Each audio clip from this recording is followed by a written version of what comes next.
Hello there, Green Bee Gardeners. This is Jamie joining you from our porch behind our beautiful new pergola. And several episodes ago, you probably remember that we bought a basil plant at the Port St. Joe plant sale. And I've let this basil plant go to seed so that we can show you how to collect the seeds and start back over again so that we'll have a fresh crop of basil for the fall and winter. Also, while we're collecting the seeds, you'll see that the shrimp plant is in full bloom, and if we're lucky, a few of our pollinator friends might land on it while we're taping, so we'll see. We've had quite a few small yellow butterflies this week, and they've been enjoying the shrimp plant. So if you've ever wondered what basil looks like when it goes to seed, it gets little pink and purple flowers, and then those little seed pods dry out. So you'll see right here, this one isn't completely dry yet. It's got little pink and purple flowers, and that's actually where the pollinators go to collect their food, their nutrients, when they eat the seeds, or not eat the seeds, but eat the pollen, so, or nectar to create the pollen. And you'll see that they're purple and pink, so they're very pretty and they're very fragrant.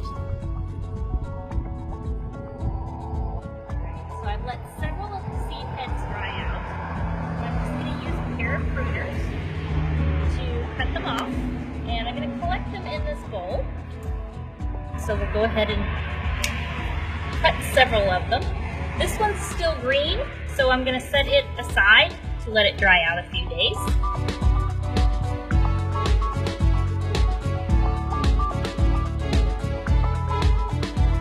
And you can do this with just about any herb that goes to flower.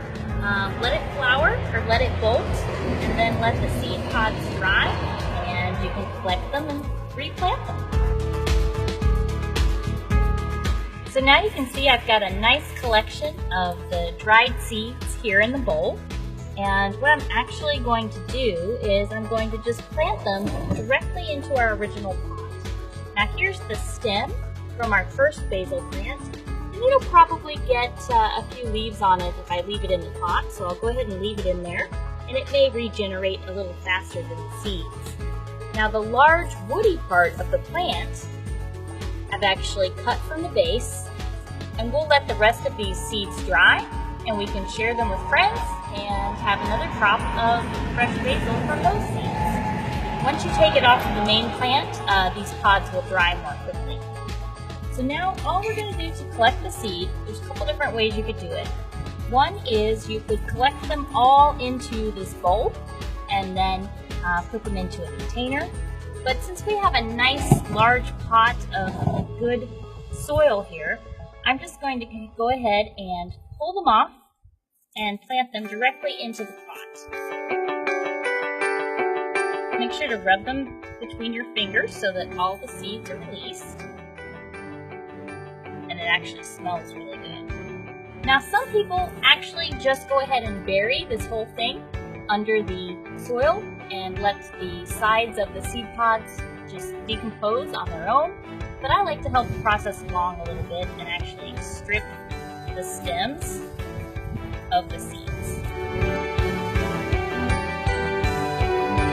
The basil seeds don't need to be planted very deep because they're fairly small. So we'll just keep emptying these on here. We'll probably get several small plants, and we might need to thin them out. That's okay, because we can just repot them or eat them.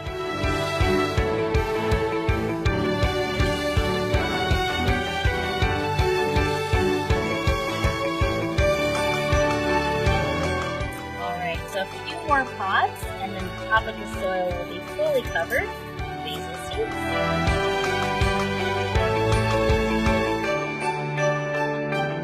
Alright, so now I'm going to just gently pat these down into the soil, and with our handy dandy hose, we'll pick a nice soft mist so that it doesn't move the seeds around too much.